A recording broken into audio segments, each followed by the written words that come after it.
Hello दोस्तों, स्वागत है आप सभी का एक्टिव एनर्जी राइटलैंड में एक बार फिर से। इस वीडियो में हम कवर करने वाले हैं एएलपी में जो पूछे जाते हैं, अब तक जो पूछे गए हैं बल्ब के रिलेटेड क्वेश्चन। जितने इलेक्ट्रिक बल्ब से रिलेटेड क्वेश्चन आए हैं तो केवल बल्ब से रिलेटेड क्वेश्चन को देखेंगे और बल्ब का टॉपिक पूरा करेंगे। चलिए, इससे पहले कि हम इन क्वेश्चनों को करें, इससे पहले हम बल्ब के बारे में थोड़ा जान लेते हैं थ्योरिकल। उसके बाद हम अपने क्वेश्चनों पर आएंगे, क्वेश्चन करने आसान हो जाएंगे। ठीक है, तो आपको थोड़ा पढ़ने में पढ़ के आपको क्वेश्चन करने में आसानी होगी, समझने में। तो विद्युत बल्ब के बारे में थोड़ा पढ़ लेते हैं कि विद्युत बल्ब होता क्या है। ये एक कांच का खोखला गोला होता है, ये आपको सबको पता है, आपने बल्ब देखा भी है। तो बस इसके बारे में थोड़ा सा पढ़ना है कि इसमें होता क्या क्या है। जिसके अंदर से वायु निकाल दी जाती है सारी, और उसमें क्या भर दिया जाता है, आर्गन गैस भर दी जाती है, निष्क्रिय गैस होती है आर्गन। ठीक है, आर्गन या नाइट्रोजन भर दी जाती है। ठीक है, इसके ऊपरी भाग पर पीतल की टोपी लगी होती है। ठीक है, पीतल की भी होती है, एल्यूमिनियम की भी होती है, वो आप देख सकते हैं। ठीक है, इसके दोनों दोनों ओर एक पिन लगी होती है जिससे वो होल्डर में फिट होता है। और टोपी के मुंह पर चमड़े तथा लाख से सील बंद कर देते हैं उसको। ठीक है, इस चमड़े पर जस्ते की दो टाँके लगे होते हैं। आपने देखा होगा ऐसे दो टाँके से लगे होते हैं। जब बल्ब को लाते हैं तो बल्ब के ऊपर ऐसे दो टाँके से लगे होते हैं। वो क्या करते हैं, वो प्लस और माइनस का चार्ज लेने के लिए तैयार है। ठीक है, तो वो टाँके लगे होते हैं। टाँकों का संबंध मोटे चालक तार से अलग अलग होता है। ठीक है, मोटे चालक तार से अलग अलग होता है। चालक तार से मतलब जो बल्ब के अंदर तार है, जो फिलामेंट जलता है, उससे बात कर रहा है। ये चालक तार एक कांच की लंबी छड़ी से होकर बल्ब के अंदर इस प्रकार लगाया जाता है कि ये आपस में एक दूसरे को कहीं पर भी स्पर्श ना करें। ठीक है, कहीं पर भी आपस में एक दूसरे को स्पर्श ना करें। अच्छा, चालक तार के बल्ब के अंदर वाले सिरों पर टंगस्टन का बारीक तार कुंडली के रूप में लगा होता है। ठीक है, टंगस्टन का बारीक तार एक कुंडली के रूप में लगा होता है। और वो तार कहीं का होता है, टंगस्टन का, जो हमें चमकता है, जिसे तंतु कहते हैं। यही सब क्वेश्चन, इसमें से क्वेश्चन पूछेगा आपसे, तंतु किसे कहते हैं। तंतु में विद्युत धारा प्रवाहित करने पर तंतु का ताप कितना हो जाता है, 1500 डिग्री सेल्सियस से 2500 डिग्री सेल्सियस हो जाता है। और 3380 इसका कितना होता है, 3380 इसका गलनांक होता है। 3380 पे जाके गलता है तार। ठीक है, अगर 3380 नहीं हुआ है तो गलेगा नहीं, उससे पहले नहीं गलेगा। ठीक है, तो कितना होता है, हम कितना रखते हैं, 1500 से 2500 डिग्री सेल्सियस टेम्परेचर रखते हैं, और उस पर वो चमकता है। ठीक है, इससे इतने ताप पर तंतु प्रकाश देने लगता है। सामान्यतः दीप बल्ब में व्यय ऊर्जा 5% से 10% भाग ही प्रकाश में उत्पन्न होती है। ठीक है, 5% से 10% भाग ही प्रकाश में बदलता है, शेष ऊर्जा ऊष्मा में बदल जाती है। तो आपने देखा होगा वो चीज़ गर्म हो जाती है बहुत ज़्यादा। बल्ब को आप 10 सेकंड के लिए जलाइए और बल्ब गर्म ज़्यादा होगा, प्रकाश कम देगा। ठीक है, तो इससे हमें पता लगता है कि जितने हमने ऊर्जा उसे दी है, इलेक्ट्रिसिटी दी है, उसका 5% या 10% ही उसने प्रकाश में बदला है, और बाकी को किस में बदल दिया, ऊष्मा ऊर्जा में बदल दिया। ठीक है, यह ऊष्मा विकिरण के रूप में बल्ब में निर्गित होती है, यानी कि उसके उसके आसपास गर्म कर देता है वो। टंगस्टन का गलनांक 3422 डिग्री सेल्सियस बताया इसने। 3380, वैसे 3380 होता है, 3422 बताया, बहुत ऊँचा होता है। ठीक है, इसके आसपास ही होता है। गैस वाले बल्ब में तंतु को सर्पिलाकार कुंडली के रूप में इसलिए बनाते हैं क्योंकि धरातल कम होने के कारण इसके इसके संपर्क में कम गैस आती है, जिससे चालन तथा संवहन द्वारा ऊष्मा की हानि कम होती है। ठीक है, दोष, इसका दोष क्या है, यदि बल्ब में ताप 2100 डिग्री सेल्सियस से अधिक हो जाता है तो टंगस्टन का वाष्पीकरण होने लगता है। ठीक है, टंगस्टन का वाष्पीकरण शुरू हो जाता है। ठीक है, यह बल्ब की दीवार पर जमने लगता है, जिससे बल्ब से बाहर से आने वाला प्रकाश धुंधला धुंधला लगता है। यानी कि वो क्या होता है, वो विकिरण के रूप में ऐसे ऐसे छींटेदार उसकी परत पर बैठ जाता है। जो बल्ब होता है उसकी दीवार पर ऐसे बैठ जाता है। ठीक है, अब वो जब बैठेगा तो वो काला पड़ जाता है बल्ब, आपने देखा होगा, काला काला सब हो जाता है बल्ब। तो वो उसी का कारण है कि उसके अंदर का जो फिलामेंट है वो जलकर क्या हो रहा है, विकिरण के कारण उसकी परत पर बैठ जाता है। विद्युत बल्ब की सामर्थ्य तथा शक्ति अलग अलग वोल्टेज पर अलग अलग होती है, इसलिए सभी विद्युत बल्बों पर वाट के साथ साथ वोल्टेज भी लिखा रहता है। ठीक है, जैसे 10 वाट, 300, 200, 230 वाट, 200 वाट। ठीक है, 230 वोल्ट पर जलाते हैं तो शक्ति की खपत 100 वाट होती है। ठीक है, यदि बल्ब को 230 वोल्ट पर जलाएंगे तो शक्ति की जो खपत होगी वो तो 100 वाट होगी।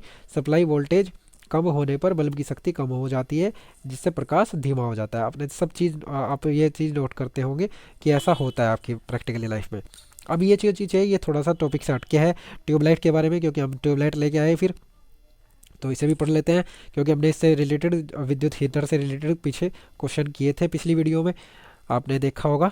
ठीक है, तो नहीं देखा है तो आप प्लेलिस्ट में जाइए, सारी वीडियो देखिए, ठीक है। विद्युत से रिलेटेड आपकी आपकी जो एक एक टॉपिक है वो क्लियर हो जाएगा एएलपी से रिलेटेड। यह कांच की एक ट्यूब, लंबी ट्यूब होती है, ठीक है, लंबी ट्यूब के रूप में हमने बनाया, जिसके कारण दीवारों पर प्रतिदीप्तशील पदार्थ का लेप चढ़ा रहता है। ट्यूब के अंदर अक्रिय गैस गैस आर्गन को पारे के कुछ मात्रा से के साथ भर देते हैं।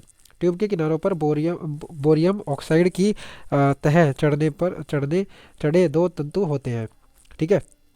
जब तंतु में धारा प्रवाहित होती है तो यह इलेक्ट्रॉन उत्सर्जित करती है, तो जो ट्यूब में भरी गैस का आयनीकरण करते हैं, ठीक है। आयनीकरण से उत्पन्न ये उस वाली ट्यूब की बात कर रहा है, आपने देखा होगा लंबे वाली, जो लंबे वाले डंडे आते हैं ना, जो डंडे वाली ट्यूब होती है, उस वाली की बात हो रही है, जो उसमें क्या भरा होता है, उसमें बोरियम ऑक्साइड की तरह तह चढ़ी होती है, ठीक है। प्रवाह के फलस्वरूप ट्यूब में धारा बहने लगती है। ट्यूब में स्थित धारा गर्मी पाकर वाष्पीकृत होती है। इससे विद्युत विद्युत क्या होती है, विद्युत उत्सर्जन होने के कारण पराबैंगनी किरणें उत्पन्न होती है, ठीक है। जब ये किरणें ट्यूब की दीवारों पर शेपित प्रदीप्तशील पदार्थ पर पड़ती हैं तो वे उन्हें अवशोषित करके निचले आवृत्ति के दृश्य प्रकाश का उत्सर्जन करती हैं। ट्यूब में लगभग 60% से 70% ऊर्जा प्रकाश में बदल जाती है, इसीलिए हमने ट्यूब बनाई थी, ठीक है। तो अब आप एलईडी यूज करते हैं उसकी जगह, वो और भी ज़्यादा अच्छी है, ठीक है, क्योंकि वो बहुत कम ऊर्जा में बहुत ज़्यादा प्रकाश देती है, ठीक है। तो ये नई नई टेक्नोलॉजी आती रहती है, जिससे चीज़ों को आसान बनाया जा रहा है, जिससे हमारी बिजली कम खपत हो। विद्युत हीटर में क्वेश्चन पढ़े थे हमने, वो भी आप समझ लीजिए कि क्या क्या क्वेश्चन थे, वो बताता हूँ। जब एक निम्न प्रतिरोध के तार में विद्युत धारा प्रवाहित की जाती है तो उसमें ऊष्मा उत्पन्न होती है, ठीक है, जिससे रक्त तप्त रक्त तप्त होता है, जैसे जलाते हैं ना तो वो लाल हो जाता है, ठीक है, तो रक्त तप्त बोलते हैं। लाल होकर ऊष्मा उत्सर्जित करता है। इसमें चीनी मिट्टी की एक प्लेट होती है, ठीक है, जिसमें बने खांचों में मिश्र धातु नाइक्रोम सर्पिलाकार तार रखा जाता है, जिसके दोनों सिरे प्लेट पर लगे दो पेंचों से जुड़े रहते हैं। ये आप नोट कर सकते हैं, ठीक है। नाइक्रोम निकिल क्रोमियम मिश्र धातु होती है, जो उच्च ताप पर गर्म करने पर भी नहीं पिघलती, जो वायु से मिलकर शीघ्र ऑक्सीकृत नहीं होती, ठीक है। ये वायु से मिलकर शीघ्र ऑक्सीकृत नहीं होती। वायु में जैसे हम किसी चीज़ को गर्म करते हैं तो वो बेकार हो जाती है, तो ये जल्दी खराब नहीं होते। नाइक्रोम का विशिष्ट प्रतिरोध अधिक होने से अत्यधिक प्रतिरोधक का तापक तार छोटा तार ही बनता है। कम वोल्टेज वाले ऊष्मक के तापक तार का प्रतिरोध अधिक उच्च वोल्टेज वाले ऊष्मक तार का प्रतिरोध कम होता है, ठीक है। तापक तार में धारा प्रवाहित करने पर यह लाल तप्त होकर ऊष्मा विकिरण करता है।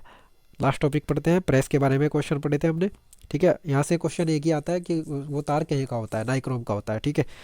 यहाँ पे क्या होता है, यह कपड़ों की सलवटें दूर करने में ऊष्मा प्रवाह पर आधारित युक्ति है। इसमें इसके प्लग पिन को विद्युत मेज से जोड़ने पर तापक तार में विद्युत धारा प्रवाहित होने लगता है, वह गर्म होकर लाल तप्त हो जाता है, ठीक है। अतः विद्युत धारा का ऊष्मीय ऊर्जा में परिवर्तन होने लगता है। तापक तार एस्बेस्टोस की प्लेट से ढका होने तथा उसके ऊपर वायु होने से इसमें उत्पन्न ऊष्मा ऊपर को नहीं जा पाती, क्योंकि एस्बेस्टोस व वायु दोनों ऊष्मा के कुचालक होते हैं, ठीक है। तापक तार से उत्पन्न होने वाली लगभग सारी ऊष्मा अभ्रक की चादर से निकलकर आधार प्लेट को गर्म कर देती है, ठीक है। यहाँ से आगे चलते हैं, विद्युत बल्ब के बारे में क्वेश्चन पढ़ लेते हैं। इलेक्ट्रिक बल्ब में भरने वाली गैस कौन सी है, हमने पढ़ा आर्गन और नाइट्रोजन, दो गैस हैं तो आर्गन और नाइट्रोजन हो जाएगी, ठीक है। निष्क्रिय गैस होती है, बस इतना ही आपसे पूछेगा, ठीक है। टंगस्टन का फिलामेंट होता है, ये हमने पढ़ लिया है, टंगस्टन का तार होता है, ठीक है। आगे चलते हैं, प्रकाश बल्ब का फिलामेंट, फिर से क्वेश्चन पूछ लिया। फिलामेंट बनने के लिए धातु का उपयोग किसका किया जाता है, तो टंगस्टन का किया जाता है बल्ब के लिए, ठीक है। प्रकाश बल्ब, जब भी बल्ब की बात करेगा प्रकाश बल्ब के लिए हम टंगस्टन का यूज़ करते हैं, और जो हीटर होता है उसके लिए किसका यूज़ करते हैं, नाइक्रोम का यूज़ करते हैं, ठीक है। स्ट्रीट लाइट होता है जो खंभों पर लाइट लगी होती है सड़कों में। तो वो हमने ये क्वेश्चन हमने समांतर श्रेणी और समांतर श्रेणी क्रम और समांतर क्रम दो दो चीज़ों में पढ़ लिया है। तो हमने पढ़ा था कि ये समांतर क्रम में जोड़े जाते हैं, ठीक है। और इसे समझा भी था कि इसमें प्रतिरोध वाले चैप्टर में आपको मिल जाएगा ये चीज़, ठीक है। आप प्लेलिस्ट में जाइए वहाँ पे, क्योंकि हर एक टॉपिक बहुत बहुत लंबे हैं अपने अंदर। समांतर श्रेणी और श्रेणी क्रम दोनों के ऊपर क्वेश्चन पढ़ाए थे। तो बस ये डायरेक्ट आपसे ये पूछ रहा है कि जो खंभों पर लाइट लगाई जाती है या बल्ब लगाए जाते हैं वो किस क्रम में जोड़े जाते हैं, समांतर क्रम में, ठीक है। आगे चलते हैं। इलेक्ट्रिक बल्ब के फिलामेंट के लिए विशेष रूप से प्रयोग होने वाली धातु। अब फिलामेंट के लिए धातु हमने पढ़ा, बल्ब के लिए टंगस्टन। यही क्वेश्चन बार बार पूछता है। विद्युत बल्ब का सूत्र फिलामेंट आमतौर पर टंगस्टन का क्यों होता है?